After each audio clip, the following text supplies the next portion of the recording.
नमस्कार दर्शकबिन समय चक्रको नयाँ श्रृङ्खलामा यहाँलाई हार्दिक स्वागत गर्दछु। म विक्रम श्रेष्ठ। देश नै आर्थिक सङ्कटमा पुर्याउने गरी आखिर पैसा कहाँ गयो भनेर खोज्दा सरकारले पत्तो पाएछ। पैसा त माटोमा छ। काठमाडौँ सहित मुख्य सहरका जग्गाहरूमा फसेको छ पैसा। प्लटिङमा अरबौं रकम फसेको पत्तो लागेपछि यसको समाधान कसरी हुन्छ त भन्दा कित्ताकाट खोलौँ।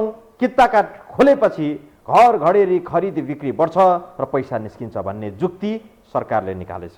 वास्तवमा मानिसहरू कमाएको पैसा कुनै उत्पादनशील काममा भन्दा कमाउँदै जग्गामा लगाउँदै गरिरहेका छन्। पैसा त्यहाँ डम्प भएको छ। सहकारीमा बचत भएका खरबौं रुपैयाँ पनि त्यही जग्गामा कसैले सोझो वा बाङ्गो गरी कमाएको धन पनि त्यही जग्गामा खन्याएपछि बजारमा पैसाको अभाव भयो र कित्ताकाट खुला भएपछि बिक्रीका लागि बाटो खुलेको छ। सरकारले सम्भवतः जग्गाको खण्डीकरण पुनः खुल्ला गरेपछि अब पैसा बजारमा छरिने आशा सरकारले राखेको छ। के यो सम्भव छ? सुरुमा हेरौँ यो रिपोर्ट। जग्गाको कित्ताकाट खोल्न भूमाफियाहरू पैसाको ब्रिफकेस बोकेर पटक पटक शक्ति केन्द्र धाउँदा पनि पार नलागेको विषयमा सरकार स्वयं आफैले मङ्गलबार निर्णय लिएको छ। हिजो बसेको मन्त्री परिषद बैठकले भू उपयोग नियमावली 2079 लाई संशोधन गर्दै पुरानै अवस्थामा जग्गाको कित्ताकाट खुला गर्ने निर्णय लिएको छ। यद्यपि सरकारको निर्णयका विषयमा एकाधले विरोध सुरु गरेका छन्। प्रमुख विपक्षी दल नेकपा एमालेकी सांसद सरस्वती सुब्बाले जग्गाको कित्ताकाट खोल्ने सरकारको निर्णयले जमिनको खण्डीकरण बढाउनुका साथै कृषि भूमि समाप्त पार्ने र दलालीकरण हाबी हुने दाबी गरिन्। सम्माननीय सभामुखज्यू, प्राकृतिक जोखिम न्यूनीकरण र सीमान्तकृत समुदायको समस्या समाधानको बाटो बन्द गरिदिन्छ। जमिन दलालीकरण बढाउँछ। त्यसैले पुरानै अवस्थामा कित्ताकाट खोल्ने निर्णय सच्याउन सम्माननीय सभामुखज्यू मार्फत म सरकारको ध्यान आकर्षण गराउन चाहन्छु।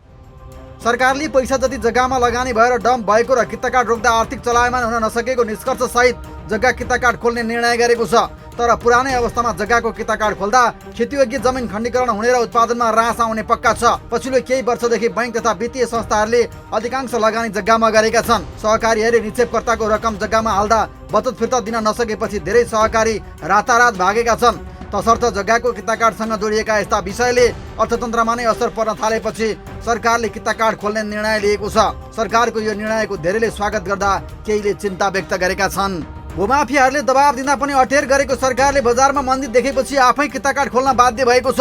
भले जग्गा खण्डीकरण हुने कुरामा दुविधा रहेन, तर यसले आर्थिक चलायमान बनाउन भने मद्दत पुग्ने देखिन्छ। एकछिनको लागि कसैसँग 8 आना जग्गा छ तर उसले 4 आना जग्गा बेचेर पनि आफ्नो व्यवहार चलाए भने जग्गामा फ्रिज भएर पैसा अड्किँदैन। अहिले कित्ताकाट रोकिँदा धेरैलाई गला लागेको छ। मूल्याङ्कनको हिसाबमा करोडौंको जग्गा छ तर नगद छैन। यसकारण पनि बजारमा आर्थिक मन्दी छ। सरकारले जग्गाको कित्ताकाट खोलेर अर्थतन्त्र चलायमान बनाउने सङ्केत गरेको छ। तथापि सरकारले कित्ताकाट खोल्दैमा बजारमा पैसाको छेलोखेलो हुन्छ वा राजस्व मात्रै बढ्ने हो पछि थाहा होला, तर नागरिकलाई गलपासो भएको कित्ताकाट खुल्ला हुनुले केही आश पलाएको छ। त्यसपछि स्थानीय भूपयोग योजना बनाउनका लागि कित्ताकाट रोक्का गरिएपछि धेरै स्थानीय तहले भूपयोग योजना तर्जुमा गर्न लागेका थिए। तर यसै बेला पुरानै अवस्थामा कित्ताकाट खोल्नु देश र वर्तमान परिवेश विपरीत छ। यसले जमिनको खण्डीकरण बढाउँछ। 2074 साउन 26 मा तत्कालीन भूमि व्यवस्था मन्त्री गोपाल दैतले देशभरि कृषियोग्य भूमि खण्डीकरण हुन नदिन भन्दै जग्गा कित्ताकाट रोक्ने निर्णय गरेका थिए। तर 3 वर्षपछि भूमि व्यवस्था सहकारी तथा गरिबी निवारण मन्त्री पद्मा कुमारी हरियालले 2077 भदौ 18 मा कित्ताकाट खुला गर्ने निर्णय गरिन्। तर त्यसको 3 महिनापछि सरकारले खुला गरेको जग्गाको कित्ताकाटको निर्णयलाई सर्वोच्च अदालतले रोक लगाइदियो। 26 साउन 2074 मा भूमि व्यवस्था मन्त्रालयको निर्णयले प्लटिङ गर्न स्वीकृति लिएको हकमा र अंशबन्डा गर्नेको हकमा बाहेक जग्गा कित्ताकाटमा रोक लगाएको थियो। एउटा प्रयोजनको जग्गा अर्को प्रयोजनमा परिवर्तनका लागि स्थानीय भू उपयोग परिषदले प्रदेश भू उपयोग परिषदलाई पठाउने र प्रदेश भू उपयोग परिषदले अध्ययनपछि संघीय भू उपयोग परिषदलाई पठाउने र अन्त्यमा संघीय भू उपयोग परिषदले स्वीकृति दिनुपर्ने कानुनी व्यवस्था छ। तर उक्त व्यवस्था छल्नका लागि मन्त्रालयले आफूले भू उपयोग नक्सा स्थानीय तहलाई नपठाई भूमाफियाहरूको हितका लागि जग्गा कित्ताकाट फुक्का गरेको रिट परेपछि सर्वोच्चले कडिकडाउ गर्दै सरकारको निर्णयमा अंकुश लगाएको थियो। त्यसपछि बन्द रहेको जग्गा कित्ताकाट मङ्गलबारबाट भने पुनः खुल्ला भएको छ। सरकारले लामो समयदेखि कित्ताकाट रोके पनि भित्रै पुरानै मितिमा खरिद बिक्री चाहिँ चलिरहेकै थियो। तर अब वैधानिक रूपमा खुला गरेपछि यसको आकार ठुलो हुने मात्रै हो। तर कित्ताकाट पुनः सुरु गर्दा जग्गा खण्डीकरण पुनः सुरु हुने र खेतीयोग्य जमिन नाश हुने, अव्यवस्थित कङ्क्रिटका संरचनाहरू बढ्दै जाने जोखिम, चिन्ता सबैमा छ। एउटा जोखिम यो भयो भने अर्को किताकाट नखोल्दा मुलुकको खर्बौं रुपैयाँ रकम जग्गामा डम्प भएर बसेपछि बजारमा पैसा चल्न सकेको थिएन। अब किताकाट सुरु गर्दा पुनः भूमाफियाहरू सल्बलाउने र कृषियोग्य जमिनहरू सखाप हुने, यस्तो स्थितिमा रचनात्मक काममा पैसा लगानी गर्नुपर्नेमा अनुत्पादनशील क्षेत्र जग्गामा लगानी बढ्ने स्थिति पनि चिन्ताको रूपमा विकास भएको छ। त्यसको विरोध स्वरूप धेरैले आलोचना गरिरहेका छन् र सरकारले निर्णय सच्याउने जुक्ति उपाय अपनाउनु पर्ने आवाज पनि बुलन्द भइरहेको छ। हामी बाँकी प्रसङ्ग जोड्नेछौँ ब्रेकपछि।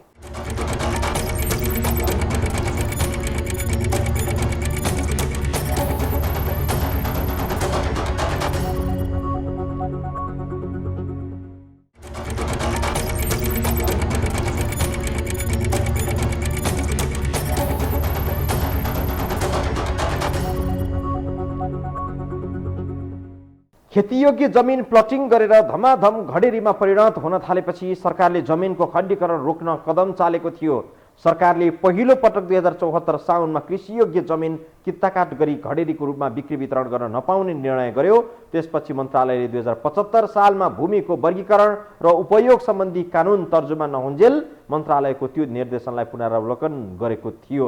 जग्गा खण्डीकरण रोक्दा सर्वसाधारणलाई समस्या भयो र भूमाफिया समेत मौलायो भन्दै फर्म संस्था र कम्पनीहरूले स्थानीय तहको स्वीकृति लिएर कित्ताकाट गर्न पाउने व्यवस्था गर्यो। 77 भदौमा सरकारले कित्ताकाट खुला गर्यो।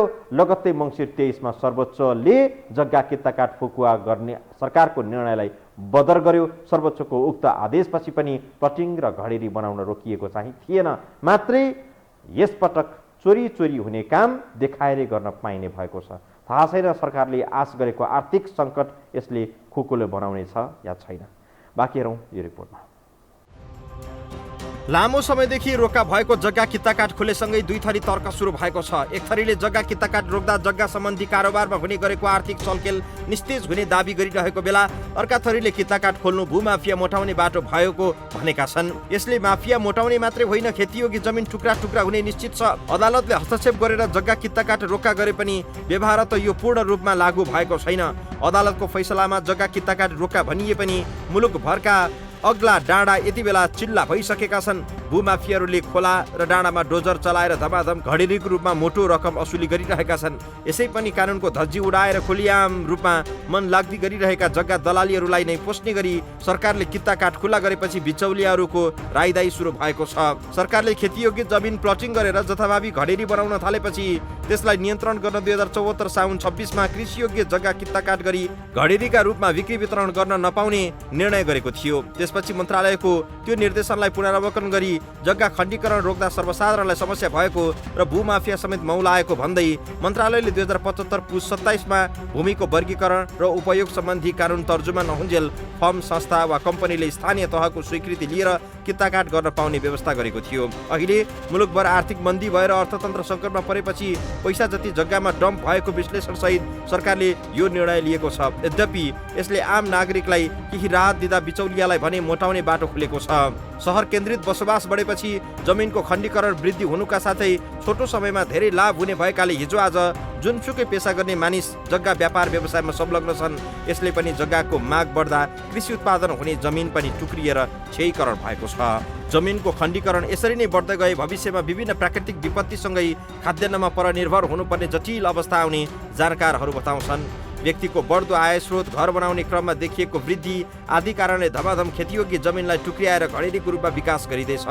भूमि व्यवस्थापन तथा अभिलेख विभागको 5 वर्षको तथ्याङ्कले जग्गा खण्डीकरण बढ्दै गएको देखाउँछ। आर्थिक वर्ष 2073-74मा 51,772 कित्ता टुक्र्याई 1,34,222 वटा बनाइएको विभागको तथ्याङ्क छ। तर अनलाइन प्रणालीमा नजोडिएका कार्यालयको कित्ताकाटको तथ्याङ्क यसमा समावेश छैन। त्यस्तै आर्थिक वर्ष 2074-75मा 1,64,711 कित्ता टुक्र्याई 4,06,986 बनाइएको छ। वर्षेनी सिलसिलेवार रूपमा जग्गा टुक्र्याउने काम बढिरहेको छ। यी 2 वर्षको तथ्याङ्क हेर्दा मात्र 1 वर्षमा 3 लाखभन्दा बढी जग्गा किताकाट भएको देखिन्छ।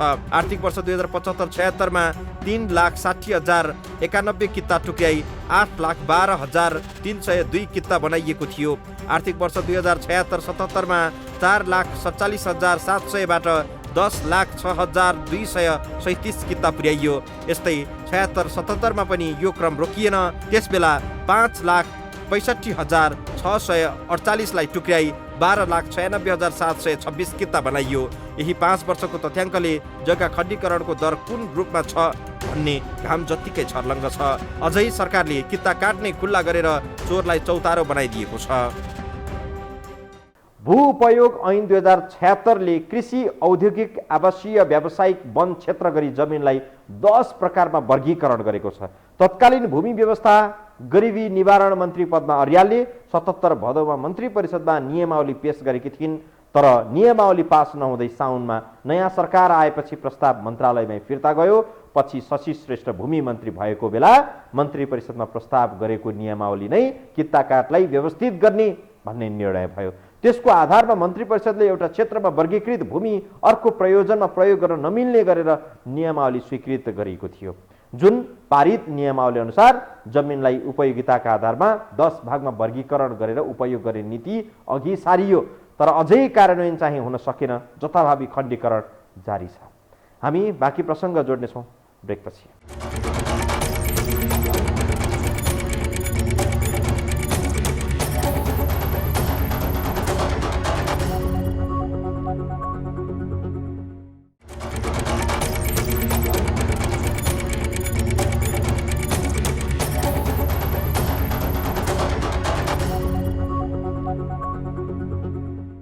दर्शकवृन्द, अब अलि फरक प्रसङ्ग। नेता र नेतृत्व गतिलो परेन र जनता सचेत भएन भने देश नै तहस नहस हुन कति बेर पनि लाग्दैन।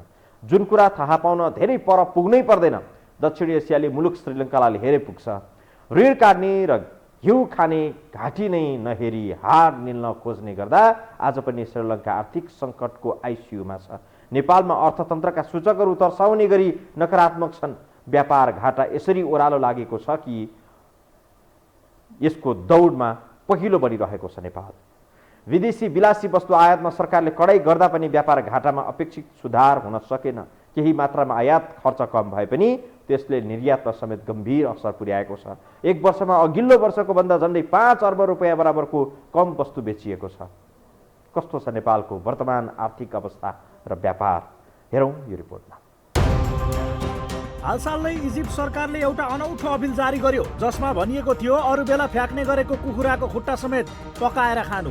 अफ्रिकी मुलुक इजिप्ट अहिले यति गहिरो आर्थिक सङ्कटको सामना गरिरहेको छ कि त्यहाँका जनता कुकुर तथा बिरालोका लागि छुट्याइने कुखुराको खुट्टा टोक्न बाध्य भएका छन्। अवस्था यति नाजुक हुँदैछ कि कुखुराको खुट्टा, हड्डी तथा कुखुराको नङ्ग्रा सहितको पैताला समेत बिक्री हुन थालेको छ। आम मानिसहरू आफ्नो परिवारको पेट पाल्नका लागि समेत सङ्घर्ष गरिरहेका छन्।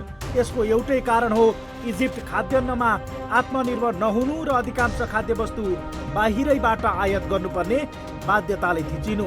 हामी पनि तथ्याङ्क हेर्दा आयातको हकमा इजिप्टकै बाटोमा छौँ। चालु आर्थिक वर्षको 8 महिनामा 10 खर्ब 58 अर्ब 38 करोड रुपियाँ बराबरको वस्तु आयात गर्दा 1 खर्ब 4 अर्ब 79 करोड रुपियाँ बराबरको निर्यात गर्न सफल भएका छौँ। आयातको तुलनामा यो निर्यात हात्तीको मुखमा जिरा जस्तै हो। 10औं खर्बको सामान ल्याउँदा 1 खर्बको सामान पठाउनु सुखद सङ्केत होइन। अहिले पनि दैनिक उपभोग्य खाद्यान्नदेखि लत्ता कपडासम्म विदेशबाटै आयात हुने गरेको छ। देश परनिर्भर हुँदा आयात निर्यात बीचको खाडल पुरिन सकेको छैन। मुलुकमा उत्पादन शून्य प्राय छ।